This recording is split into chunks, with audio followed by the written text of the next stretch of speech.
Welcome to Jen's Creativity Corner. Today I am going to go over bookmaking.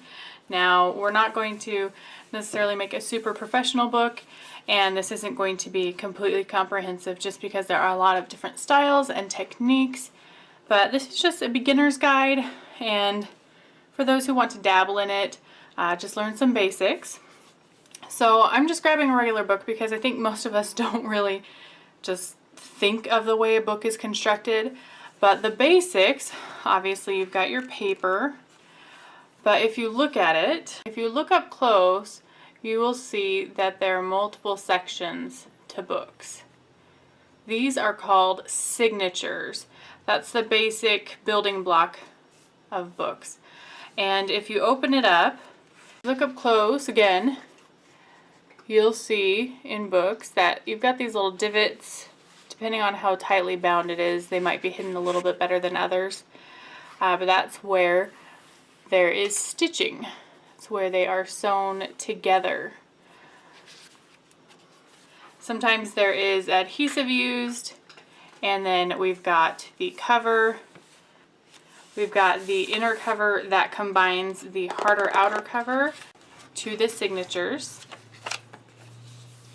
So I'm just going to show you some basics. I've actually bound a few books before. I couldn't find any to actually show you because I think I've gifted most of them or they're somewhere deep in storage. So anyway, let's just get right into it. So first off, you get your paper and you decide what size you want. I'm just using office paper, folding it in half just for simplicity, but you can use like pre-printed paper. This is just going to be more sketchbook style. You can use handmade paper. I've done that before. I'm using a boning tool here, and that helps to make sure they are crisply folded in half. And to make the signature, then we're going to stack, I'm doing signatures of 5, so basically 10 sheets, one folded in half. So I'm going to measure out even increments and use this awl.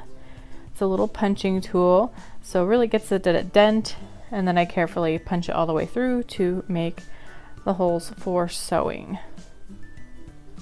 Once you do that, I decided to just do a simple cover on there with a little lavender sheet of paper.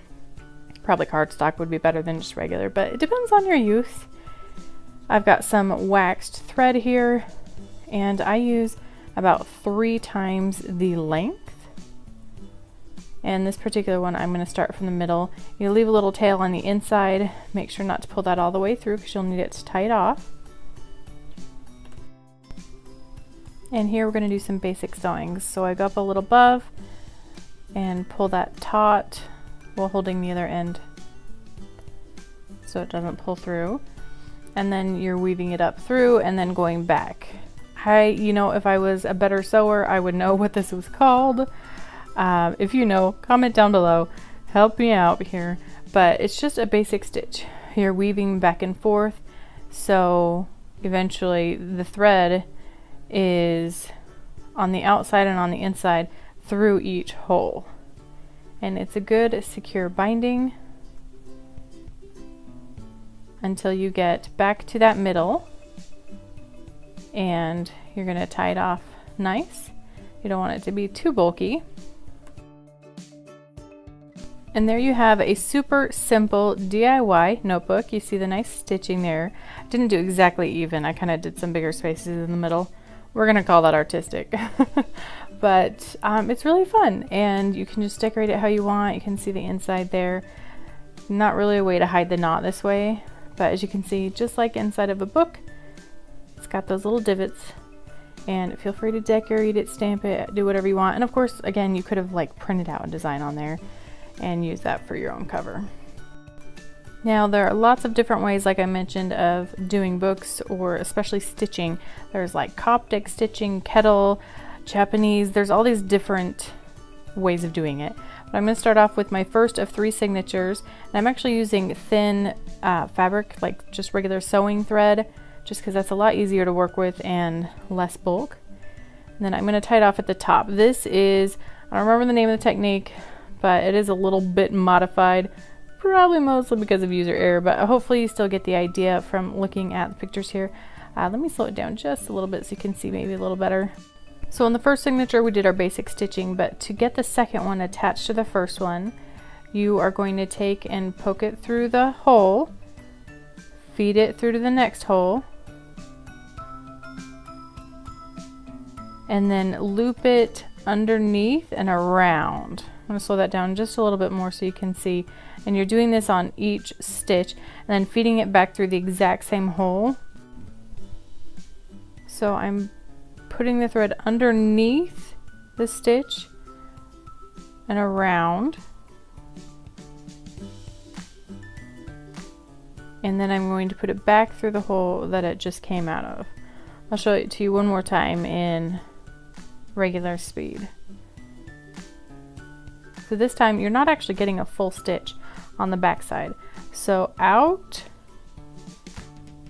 underneath, over that outward stitch, underneath the outer threads from the previous signature, and then back through the same hole it just came out of.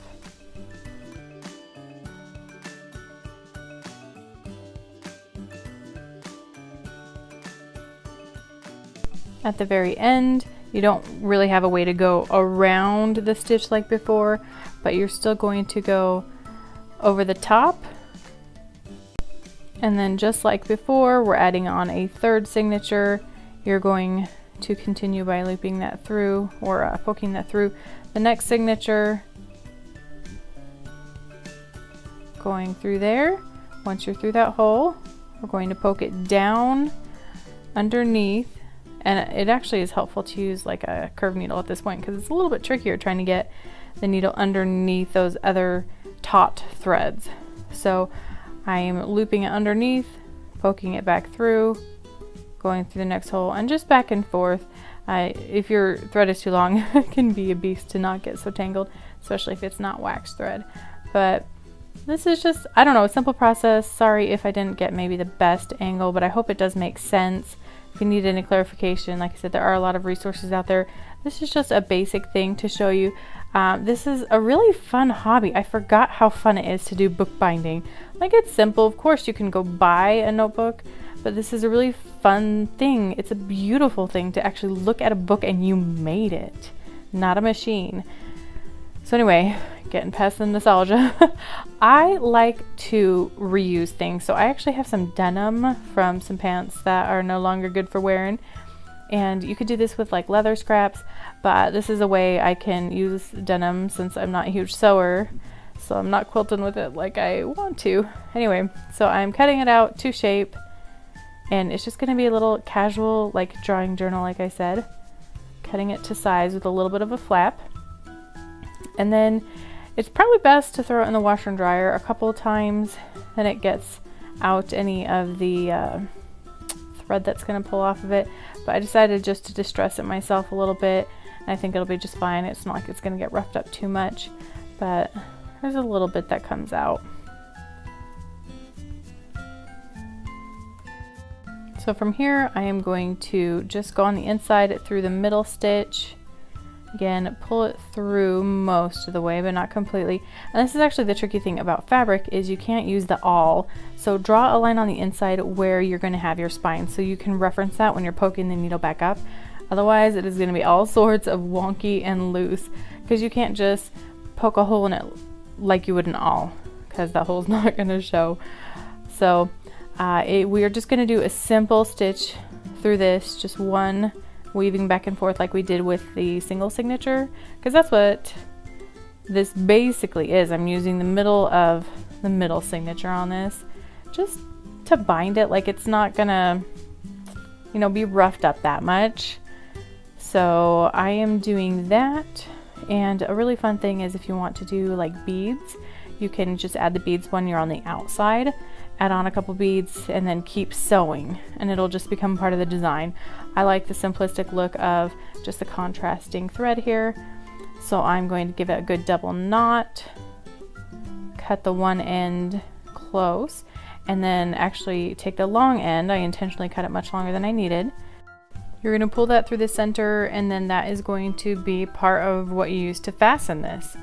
So I grab a couple buttons, a smaller one underneath the bigger one, just sew them on and use that as kind of a wrap closure. A really simple way of doing it. You can obviously do Velcro or elastic or something, but this is just the easiest foolproof way to do it.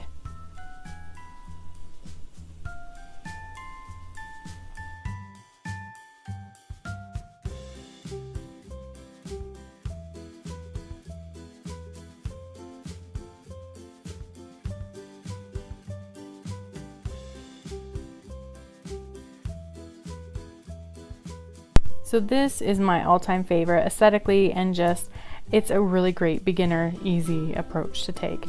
But not all books are made with signatures and stitching.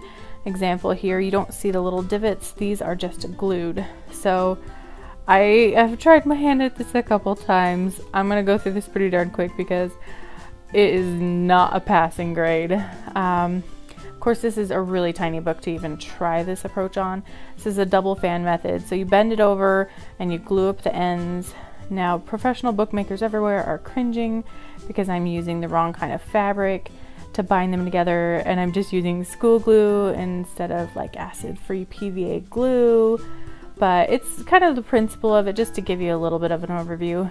So you're gonna glue up the edges on one side, have a little fabric there for strength, and then make sure that it is pressed and dried well. And then honestly, I just, again, reusing materials just for fun. Another great use for boning knife, did I say boning folder? Right there, boning tool is to make dents, divots. I can't talk today, guys.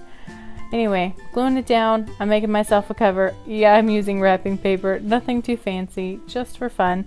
And I'll just let you see the rest. If you have any questions, let me know.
It is pretty much impossible to make them flush this way, so just take a little razor and trim off the edges.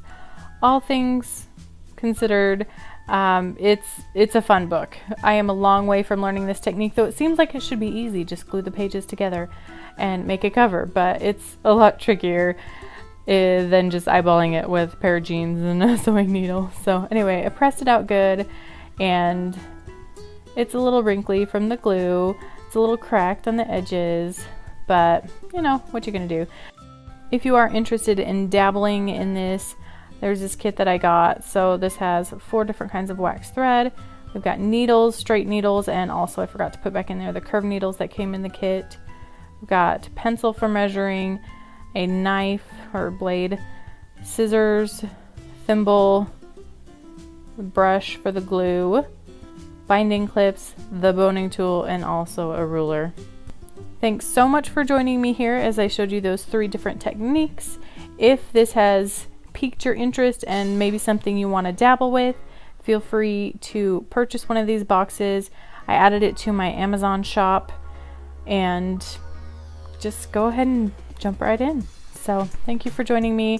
If you found this useful, please give this a thumbs up, and if you enjoyed it, if you really want to share it, I'm not going to stop you. I'd appreciate it. Have a wonderful day and get your craft on.